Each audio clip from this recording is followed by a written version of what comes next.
Queridos irmãos, a paz do Senhor, queremos mais uma vez compartilhar a palavra de Deus e desde já vamos tomar aqui um texto que está em Daniel, capítulo número 7, do versículo 8 e também vamos ler o versículo número 11.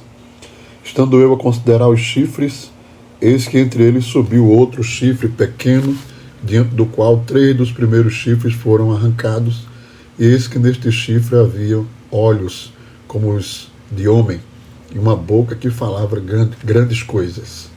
Ainda o versículo de número 11, então estive olhando por causa da voz das grandes palavras que o chifre proferia, e estive olhando até que o animal foi morto e o seu corpo desfeito e entregue para ser queimado pelo fogo. Queridos irmãos, queremos trazer aqui algumas considerações sobre um assunto, acredito que um pouco sensível, mas necessário, e sempre que nós abordamos aqui algum assunto, até por conta disso, não postamos muitos vídeos assim diariamente, né, como alguns irmãos até têm pedido, porque demanda um pouco de pesquisa, de leitura, e queremos trazer assuntos aqui consistentes com a realidade, sem divagação, sem qualquer outro tipo de impressionismo, né? Mas ao mesmo tempo trazendo um alerta, porque nosso foco aqui é despertar os irmãos apontando para a gloriosa vinda de Jesus. Então, observe a respeito desse chifre, né? Chifre sempre na Bíblia são pessoas, são reis, líderes, enquanto que cabeças são reinos.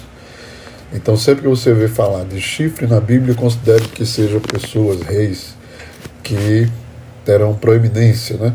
E nós sabemos que há um pequeno chifre, né? Em outro momento nós falamos com mais detalhes sobre ele, mas há um pequeno chifre que se despontará na história do final dos tempos e que ele exercerá, né, um grande domínio, uma influência muito grande, e nós entendemos que é a pessoa do anticristo, conforme a palavra de Deus nos ensina. Então, mas o que eu quero chamar a atenção aqui é que uma das características deste pequeno chifre é a capacidade de falar coisas extraordinárias.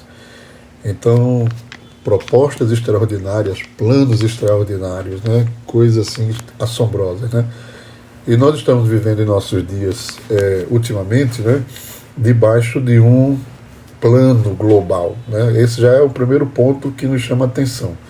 Há um plano global, né, estabelecido por instituições a nível global, que visa a prosperidade da raça humana, que visa a prosperidade do ser humano, a resolução de todos os problemas pensáveis e imagináveis, né? Então, isso está implementado desde 2019, e que a partir dali, né, foram feitas outras assembleias com relação ao clima, né, com relação à questão climática e os projetos para a defesa do planeta. E ultimamente foi elaborado um plano, né, com base em 17 aspectos, chamados de ODS, Desenvolvimento Sustentável, né, Objetivos para o Desenvolvimento Sustentável, ODS. Então, essas 17 propostas, pontos, foram também subdivididos em diversos parâmetros, e todas as nações que abraçam, né, o acordo com a ONU, são 192 nações, estão implementando, estão tratando de pôr em prática esses objetivos, né? E nós aqui vamos apenas focar em um primeiro objetivo, que é a ODS 1, que seria eliminar a fome do planeta em todos os sentidos, aspectos, em todos os lugares. Então, irmãos, considere isso. Que coisa extraordinária, né? Realmente, né, uma proposta tremenda. Ainda que Jesus, falando, disse: os pobres sempre tereis convosco. Então, que meta maravilhosa é essa, extraordinária, inclusive com parâmetros, destrinchado com vários aspectos para as nações criarem os caminhos, né? Não somente a proposta de eliminar a fome, mas os caminhos para chegar até aí. E aí é que reside um grande problema, né, com respeito ao caminho para chegar a isso. Então, queridos irmãos, são coisas extraordinárias, estrondosas, né? Palavras que realmente impressionam. E aí, primeiro, uma proposta a nível mundial. E até 2030 estão sendo postos os parâmetros para que essas metas sejam alcançadas. Aí eu pergunto, se em 2030 determinada nação, determinado país não alcançar, é porque a meta é inalcançável ou porque o país é incompetente? E se o país for incompetente, que medidas irão ser tomadas? Porque a meta jamais será modificada.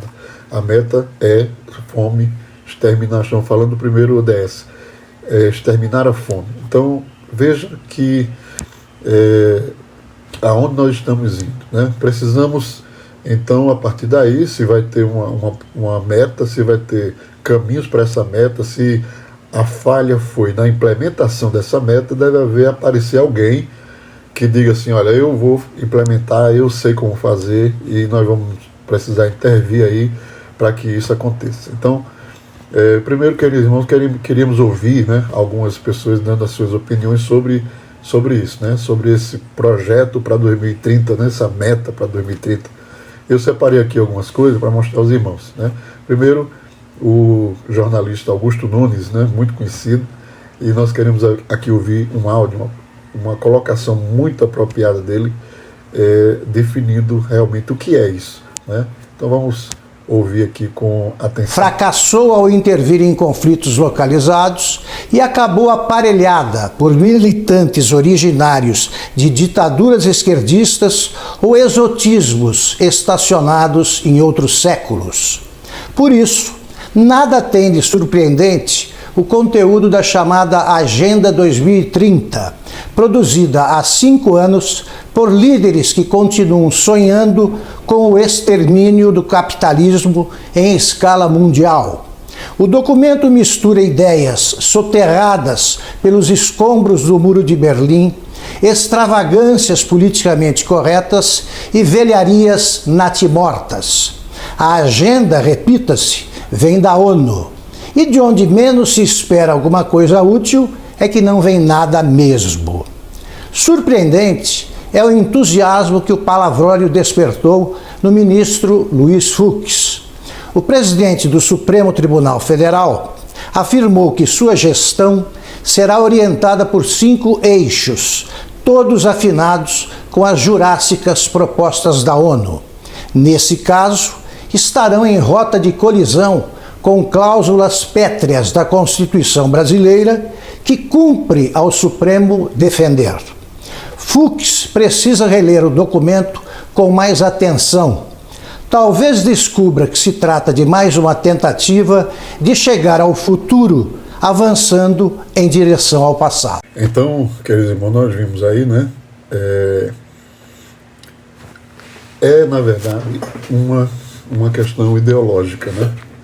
Nós sabemos que o mundo está caminhando para um aspecto vermelho, né? Ideologicamente falando, e isso tem se expandido em todos os sentidos e aspectos. Inclusive, o governo proposto pela Escritura, o governo do Anticristo, o governo do tempo do fim, ele trará, né, já falamos inclusive em um outro vídeo aqui sobre as ferramentas que já estão preparadas de controle para a implementação daquilo que o que será o governo do Anticristo. Então, irmãos, o mundo está se vestindo, se revestindo, se estruturando para o final. Quantas pessoas estão desapercebidas vendo tudo isso, né, que está à nossa volta acontecendo literalmente, abertamente, mas estão totalmente desapercebidos. E, queridos irmãos, que Deus nos ajude. E eu queria deixar também aqui o deputado Ricardo Gomes, do Rio Grande do Sul, ele dando uma aula e falando sobre esse primeiro ODS, sobre a questão da fome, alguns aspectos. Apenas o áudio nós vamos ouvir e esperamos em Deus que nós possamos despertar para a vinda do Senhor, está muito próxima. Por que caminho eu vou atingir a justiça? Por que caminho eu vou atingir a vida, o direito à vida? E isso é uma decisão ideológica. E, portanto, a Agenda 2030, quando ela diz o seguinte, eu vou desdobrar aqui o ponto 1, só para vocês verem como, além de dizer que nós precisamos acabar com a pobreza, ela está dizendo como, de que forma, quais são os programas e o que o Estado tem que fazer para acabar com a pobreza. Até 2030, garantir que todos os homens e mulheres, de novo, porque não todas as pessoas, particularmente os pobres e vulneráveis, tenham direitos iguais a recursos econômicos, bem como acesso a serviços básicos, direitos iguais à propriedade e controle sobre a terra e outras formas de propriedade, herança, recursos naturais, novas tecnologias e serviços financeiros. O que é isso? O que isso quer dizer? Garantir acesso à propriedade, acesso igual, direitos iguais à propriedade e controle sobre a terra. Como fazer isto? Isso pressupõe que o Estado, o governo, tem o dever de agir para redistribuir a terra. Parece copiado do Manifesto Comunista, né? Isso é uma agenda ideológica, isso é um plano de governo, isso não é um valor universal, isso é um plano de governo.